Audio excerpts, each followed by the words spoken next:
गुरुर्ब्रह्मा गुरुर्विष्णु गुरुर्देवो महेश्वरः गुरुः साक्षात् परं ब्रह्म तस्मै श्री गुरवे नमः। ओम सदाशिवसमारंभां शंकराचार्यमध्यमाम् अस्मदाचार्यपर्यन्तां वन्दे गुरुपरम्पराम्। ഓം ശങ്കര ഭഗവത്പാദരാൽ വിരചിതമായ ഭജഗോവിന്ദത്തിലെ 19 ശ്ലോകങ്ങൾ നമ്മൾ ശ്രദ്ധിച്ചു. 20ാമത്തെ ശ്ലോകം. അംഗം ഗളിതം ഫലിതം മുണ്ടം ദശനവിഹീനം ജാതം തുണ്ടം വൃദ്ധോ യാതി ഗൃഹീത്വാ ദണ്ഡം തദപി ന മുഞ്ചത്യാശാപിണ്ഡം. അംഗം ഗളിതം മുണ്ടം ഫലിതം തുണ്ടം ദശനവിഹീനം ജാതം വൃദ്ധഃ ദണ്ഡം ഗൃഹീത്വാ യാതി തദപി ആശാപിണ്ഡം ന മുഞ്ചതി. വളരെ മനോഹരമായ പദപ്രയോഗത്തിലൂടെ നമ്മളെ വലിയൊരു സത്യം ശങ്കര ഭഗവത്പാദർ സൂചിപ്പിക്കുകയാണ്. അതായത് അംഗങ്ങൾ ശക്തിഹീനമായി, അംഗം ഗളിതം, മുണ്ടം ഫലിതം, തല വെളുത്ത് നരച്ച അവസ്ഥയിലായി, തുണ്ടം ദശനവിഹീനം, മോണ പല്ലില്ലാത്ത അവസ്ഥയിലായി, ജാതം വൃദ്ധഃ, ഇപ്രകാരം ഒരാൾ വൃദ്ധനായിരിക്കുമ്പോൾ ദണ്ഡം ഗൃഹീത്വ, വടിയുമെടുത്ത്, യാതി, അതായത് സഞ്ചരിക്കുന്നു, തദപി ആശാപിണ്ഡം ന മുഞ്ചതി. ഇങ്ങനെയൊക്കെയാണെങ്കിലും ആശാപിണ്ഡം, ആശയാകുന്ന ആ ഭാണ്ഡം അത് ഉപേക്ഷിക്കുന്നില്ല. അതായത് ആശയാകുന്ന ഭാണ്ഡവും വേറിക്കൊണ്ടാണ് നടക്കാൻ പോലും ശക്തിയില്ലാതെ വടിയുടെ സഹായത്താൽ നടക്കുന്നൊരു വൃദ്ധന് പോലും ആശയാകുന്ന ഭാരം ഒഴിവാക്കാൻ സാധിക്കുന്നില്ല. അത് പേറിക്കൊണ്ട് അദ്ദേഹം നടക്കുകയാണ്. ബാല്യം, യൗവനം, കൗമാരം, അതായത് കൗമാരവും യൗവനവും കൗമാര ബാല്യ യൗവനങ്ങളും അത് കഴിഞ്ഞ് സ്വാഭാവികമായിട്ടും വാർദ്ധക്യത്തിലേക്ക് ഒരാൾ എത്തും. ഒരു ശരീരത്തിൻ്റെ സ്വാഭാവികമായ ഒരു അവസ്ഥയാണത്. അപ്പോൾ അങ്ങനെ യൗവനത്തിലൊക്കെ ധാരാളം കാര്യങ്ങളൊക്കെ ചെയ്ത് ഓടിച്ചാടി നടക്കുന്നു. വാർദ്ധക്യത്തിലെത്തുമ്പോൾ, വൃദ്ധാവസ്ഥയിലെത്തുമ്പോൾ യൗവനത്തിലും കൗമാരത്തിലുമൊക്കെ ചെയ്ത പല പല പല കർമ്മവിശേഷങ്ങളുടെ സംസ്കാരം ഉള്ളിൽ നിറഞ്ഞിരിക്കുകയാണ്. അതിലൂടെയുള്ള ആഗ്രഹങ്ങൾ പലതും പൂർത്തിയാക്കാത്ത ആഗ്രഹങ്ങൾ. ഇതിന് പൂർത്തിയാക്കിയാൽ തന്നെ ആഗ്രഹങ്ങൾ ഒരിക്കലും അവസാനിക്കുന്നതല്ല. കാമനകൾ, എന്തെങ്കിലും ആഗ്രഹങ്ങൾ അത് പൂർത്തിയാക്കിയത് കൊണ്ട് അത് പരിപൂർണമാവുന്നില്ല. അത് വീണ്ടും അല്പസമയം കഴിയുമ്പോൾ വീണ്ടും ആഗ്രഹങ്ങൾ ആരംഭിക്കുകയായി.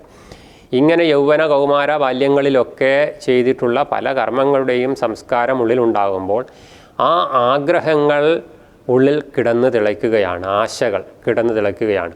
പക്ഷേ അത് നേടിയെടുക്കുവാൻ സാധിക്കുന്ന ശാരീരിക അവസ്ഥ ഒട്ടല്ല താൻ. കാരണം നടന്നു പോകാൻ തന്നെ ഒരു വടിയുടെ സഹായം വേണം.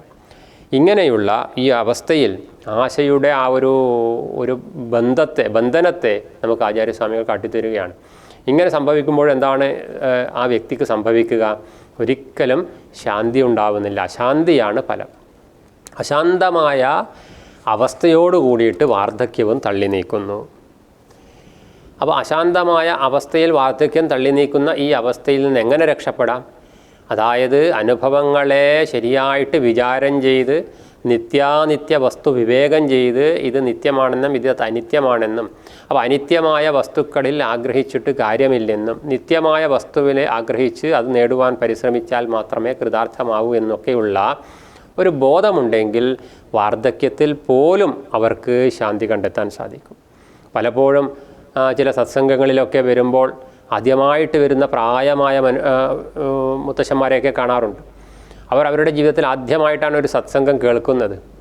അങ്ങനെ കേട്ട് കഴിയുമ്പോൾ അവർ പലരും പറഞ്ഞു കേട്ടിട്ടുള്ളത്, ഞങ്ങളുടെ ജീവിതത്തിൽ ഞങ്ങൾക്ക് വളരെ മുൻപേ ലഭിക്കേണ്ട ഈ അറിവുകൾ ലഭിച്ചില്ലല്ലോ, വളരെ പ്രായമായി പോയല്ലോ, ഇനിയിപ്പോൾ ഇത് ലഭിച്ചിട്ടും ഞങ്ങൾക്ക് ഇതൊന്നും പ്രാവർത്തികമാക്കാൻ സാധിക്കാത്ത ശാരീരിക അവസ്ഥയാണല്ലോ എന്നൊക്കെ പലപ്പോഴും ദുഃഖിക്കുന്ന കാഴ്ച നമ്മൾ കാണാറുണ്ട്. പലപ്പോഴും പറയാറുണ്ട്, നമ്മളൊക്കെ നേരിട്ടുള്ള അനുഭവമാണ്.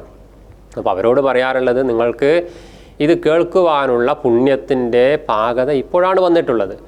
ഇപ്പോഴെങ്കിലും വന്നുവല്ലോ എന്നുള്ള സന്തോഷവും സംതൃപ്തിയുമാണ് നിങ്ങൾക്ക് വേണ്ടത്. അതുപോലെ കഴിഞ്ഞു പോയ നഷ്ടത്തെക്കുറിച്ച് ചിന്തിക്കേണ്ട ആവശ്യമേ ഇല്ല. പുണ്യത്തിൻ്റെ ഒരു പരിഭാഗമാകുമ്പോഴേ ഇത് ശ്രവിക്കാനുള്ള അവസരമുണ്ടാവുള്ളൂ സത്സംഗം. ഇപ്പോൾ ആ ഒരു പരിഭാഗം നിങ്ങൾക്കുണ്ടായി, പുണ്യമുണ്ടായി, അതുകൊണ്ട് നിങ്ങൾക്ക് ശ്രവിക്കാൻ സാധിച്ചു. ഇനിയെങ്കിലും നമ്മുടെ ഇന്നത്തെ ശാരീരിക അവസ്ഥയ്ക്കനുസരിച്ച് സാധനയിൽ ഏർപ്പെടുക, ആത്മവിചാരത്തിൽ ഏർപ്പെടുക. ബാഹ്യമായിട്ട് നാമം ജപിക്കുക, ഇരുന്ന് നാമം ജപിക്കാൻ സാധിച്ചു എന്ന് വരില്ല. സദ്ഗ്രന്ഥങ്ങൾ വായിക്കാനുള്ള കാഴ്ച കുറവ് കൊണ്ട് സാധിച്ചു എന്ന് വരില്ല. സത്സംഗം കേൾക്കുവാനും പ്രയാസമുണ്ടായി എന്ന് വരും, കേൾവി കുറവ് കൊണ്ട്. ഇതൊക്കെ ആണെങ്കിലും സാധിക്കുന്ന രീതിയിലൊക്കെ ലഭിക്കുന്ന അറിവുകളും ഒക്കെ നമ്മുടെ ജീവിതത്തെ കൃതാർത്ഥമാക്കാനുള്ള സാധനയ്ക്ക് വേണ്ടി ഉപയോഗിക്കുക. ഈ ജന്മത്തിൽ ഒരു പക്ഷേ ഈ ജന്മത്തിൻ്റെ അവസാനം മരണസമയത്ത് പോലും ഒരു പക്ഷേ ആ സത്യം പ്രകാശിച്ചാൽ അത് തന്നെ ഏറ്റവും ഭവ്യമാണ്, പുണ്യമാണ്.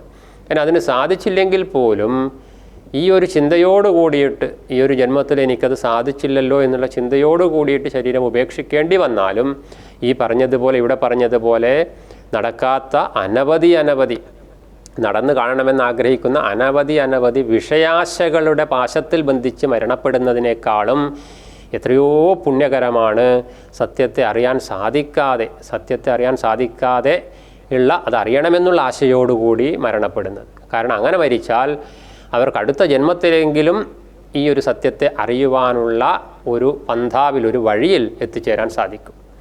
അവിടെ ശുചീനാം ശ്രീമതാംഗേഹെ യോഗഭ്രഷ്ടോപി ജായതേ എന്നൊക്കെ ഭഗവാൻ കൃത്യമായിട്ടതിന് നമുക്കുത്തരം നൽകുന്നു.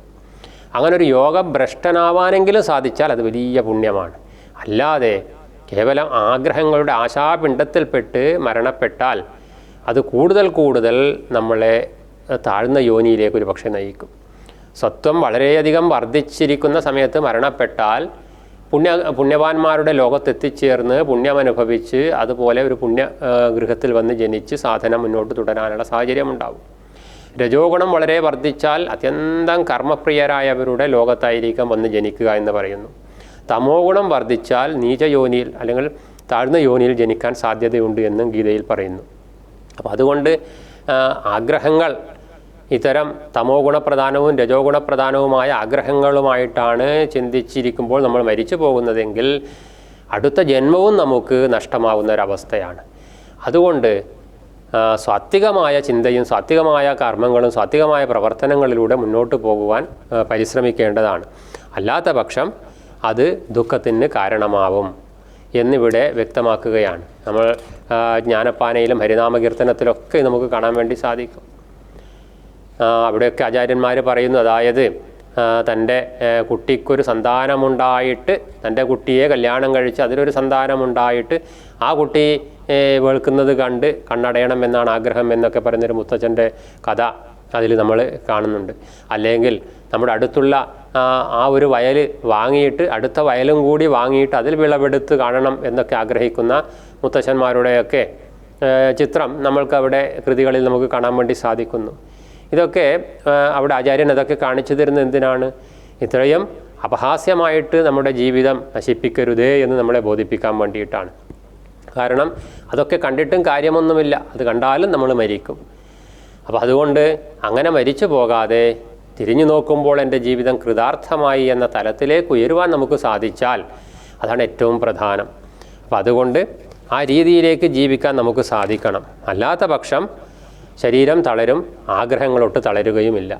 ഉള്ളിലുള്ള ആഗ്രഹങ്ങൾ പ്രാവർത്തികമാക്കാൻ സാധിക്കാതെ വരുമ്പോൾ അത് കാമവും അതിന് തടസ്സം നിൽക്കുന്നവരോട് ക്രോധവും അത് നമ്മുടെ ശരിയായ ബുദ്ധിയെ നശിപ്പിക്കുവാനും അങ്ങനെ എല്ലാം കൊണ്ടും ദുഃഖപൂരിതമായ ഒരവസ്ഥയായിരിക്കും വാർദ്ധക്യത്തിൽ നമ്മളെ ചൂഴ്ന്നു നിൽക്കുക. ഈ കേവലം വിഷയാസക്തി മനസ്സിൽ വർദ്ധിക്കും തോറും അത് ദുഃഖത്തിലേക്ക് വീണ്ടും നമ്മളെ ദുഃഖത്തിലേക്ക് നയിക്കും. അതുകൊണ്ട് ആ വിഷയാസക്തിക്ക് പകരം ഈശ്വരാസക്തി നമ്മുടെ ഉള്ളിൽ വളർത്തിക്കൊണ്ടുവരുവാൻ നമുക്ക് സാധിച്ചാൽ വാർദ്ധക്യവും നമുക്ക് സന്തോഷനിർഭരമായിട്ട് ആ വാർദ്ധക്യത്തെ പോലും നമുക്ക് തപസ്സാക്കി മാറ്റി അനന്തമായിട്ട് കഴിയാൻ സാധിക്കും. അതുകൊണ്ട് ആശയുടെ ആ മഹാപാശത്തെ പല ശ്ലോകങ്ങളിലൂടെ ആചാര്യസ്വാമികൾ നമ്മളെ ബോധിപ്പിക്കുകയാണ്. ആശ എന്നുള്ളത് വലിയൊരു പാശമാണെന്നും ആശയെ ഹനിക്കുക തന്നെയാണ് ഈ പാശത്തെ ഈ കെട്ടിൽ നിന്ന് നമ്മളെ മോചിപ്പിക്കാനുള്ള മാർഗം എന്നും നമ്മളെ ബോധിപ്പിക്കുകയാണ് ആചാര്യൻ. നല്ലപോലെ മനനം ചെയ്യേണ്ടതാണ്. ഓം.